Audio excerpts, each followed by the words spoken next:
नमस्ते and welcome. Hair फल सबैभन्दा राम्रो कुन प्रोडक्टले चाहिँ स्टप गर्नु सक्छ? हेयर स्याम्पू, हेयर कन्डिसनर या हेयर टनिक? आज यसबारे चाहिँ चर्चा गरौँ।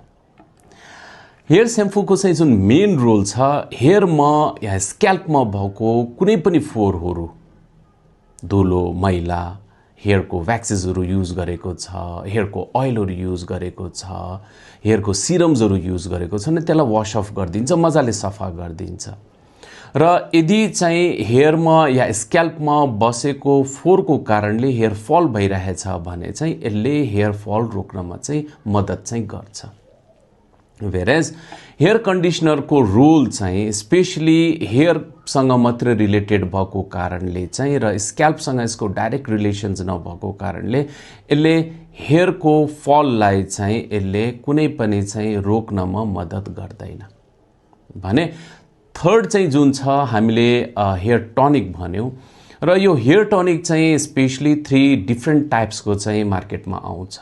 एउटा जसलाई चाहिँ हामीले ऑयल बेस हेयर टनिक भन्छौँ, सेकेन्ड जसलाई चाहिँ हामीले अल्कोहल बेस हेयर टनिक भन्छौँ र थर्ड चाहिँ जसलाई हामीले वाटर बेस हेयर टनिक भन्छौँ।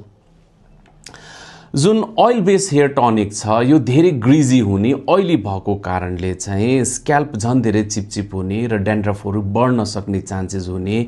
यदि पिम्पल आइरहेको छ या हेयर लाइनहरूमा पिम्पलहरू पनि चाहिँ आउन सक्ने चान्सेसहरू चाहिँ रहन्छ भने चाहिँ यसलाई वाश चाहिँ राम्रोसँग गर्नै पर्छ। यदि गरेन भने चाहिँ यसैले पनि चाहिँ हेयर फल गर्न सक्ने चान्सेसहरूलाई चाहिँ इन्क्रिज गरिदिन्छ।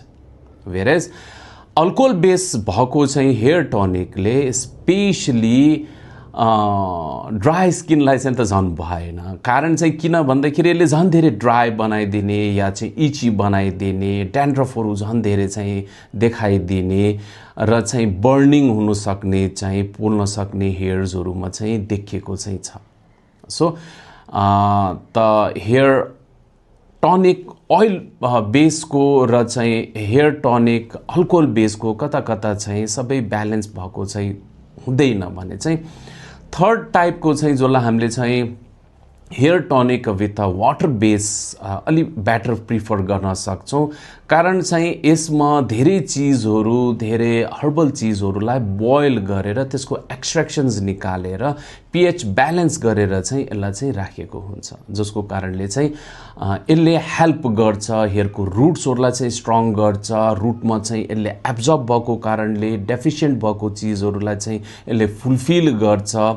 हेयरको चाहिँ पीएचलाई, स्क्याल्पको पीएचलाई चाहिँ ब्यालेन्स गर्छ र हेयरको जुन रुटलाई चाहिँ यसले चाहिँ जुन बल दिन्छ, जसको कारणले चाहिँ यो हेयर फललाई चाहिँ यसले धेरै छिटो यसले रोक्नमा चाहिँ मद्दत गर्छ र चाहिँ त्यो साथसाथमा चाहिँ यसले ग्रोमा पनि चाहिँ पछाडि गएर हेल्प गर्छ। त यसको जुन फर्स्ट काम छ त्यो चाहिँ स्पेशली हेयर फललाई चाहिँ विदिन फ्यु विक्समा चाहिँ यसले रोक्न सक्ने चाहिँ क्यापेसिटी बनाइदिन्छ। र यदि तपाईले मलाई सोध्नुहुन्छ कि कुन हेयर टनिक चाहिँ इट इज बेस्ट भन्नुहुन्छ भने चाहिँ I can suggest one a good product. यो ब्युटी बेसिक्सको चाहिँ वन एन्ड ओन्ली हेयर टनिक हो जुन चाहिँ मार्केटमा वाटर बेसमा चाहिँ आउँछ। ऑयल बेसमा छ, ऑयल बेसको मैले भने वाश गरिराख्नु पर्ने चाहिँ हुन्छ र फेरि धेरै ऑयल चाहिँ हेयर चाहिँ चिपी चिपी चाहिँ देखिरहेको चाहिँ हुन्छ।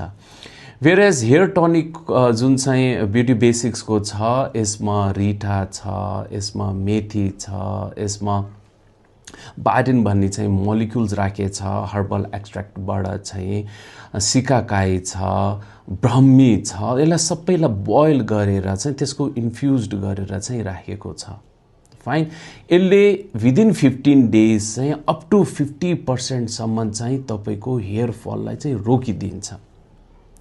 सिम्पल छ यसलाई युज गर्न। हातमा लियो हैन, हातमा लियो मजाले चाहिँ हेयर रुट्सहरुमा चाहिँ मजाले चाहिँ बिहान साँझ चाहिँ मजाले मसाज गरेर छोडिदियो।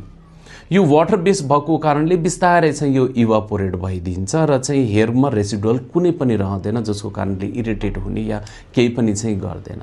यसलाई वाश गर्नु नै पर्दैन, यदि रिक्वायर छैन भने वास पनि गर्नु चाहिँ परेन। तर यसको चाहिँ जुन काम छ हेयर फललाई चाहिँ यसले चाहिँ डेफिनेटली बहुत राम्रोसँग चाहिँ गर्नु सक्छ। र यसको चाहिँ this is not a new product, the company is not a new, किनभने यो since 30 years it is in a market र यसको हरेक प्रोडक्ट जुन छ it is good enough. So हेयरमा चाहिँ यदि फल छ भने चाहिँ कुनै पनि कारणले नयाँ कन्डिसनर लिनुभयो, नयाँ स्याम्पू लिनुभयो या चाहिँ स्ट्रेटनिङ्सहरू चाहिँ गर्नुभयो, हेयरमा कुनै केमिकल्सहरू लगाउनु भयो, कलरिङहरू गर्नुभयो भने चाहिँ हेयरको चाहिँ जुन स्क्याल्पको छ त्यो पिएचहरू चाहिँ डिफ्रेन्सेस भइदिन्छ। कतिवटा चाहिँ केमिकल रेजिडुअलहरू चाहिँ बसिदिन्छ, कन्डिसनरको कतिवटा चिजहरू चाहिँ त्यहाँ चाहिँ बसिदिन्छ, वासअफ राम्रोसँग भएको चाहिँ हुँदैन, या चाहिँ स्याम्पूमा पनि कतिवटा चिजहरू चाहिँ बसिदिन्छ र इभन वाटरमा पनि चाहिँ कतिवटा चाहिँ हेभी मेटल्सहरू हुन्छ जुन चाहिँ स्क्याल्पमा चाहिँ बस्छ, जसको कारणले हेयर फल हुने चान्सेसहरू हायर हुन्छ। त कारण कुनै पनि किन नहोस्, solution only one, that is the beauty बेसिक्सको चाहिँ हेयर टनिक। बिहान साँझ चाहिँ कम्पलसरी युज गर्नुहोस्, तपाईँले हेयर बाक्लो भएको, ग्रोथ भएको, राम्रो भएको चाहिँ पाउनुहुन्छ with no any side effect. र यो चाहिँ कुनै पनि केमिकल नभएको कारणले it is very very safe to use any one of you है। डाइरेक्टली चाहिँ केमिकल्सहरूको चाहिँ इन्ग्रिडियन्ट या इन्फ्युजन्सहरूमा चाहिँ जानुभन्दा पहिला यदि हेयर फलहरू छ भने चाहिँ please first try with this product. मलाई लाग्छ तपाईँको यही प्रोडक्टले नि अप टु 100% चाहिँ यसले सोल्युसन गर्छ। So I recommend this product. Thank you, see you again.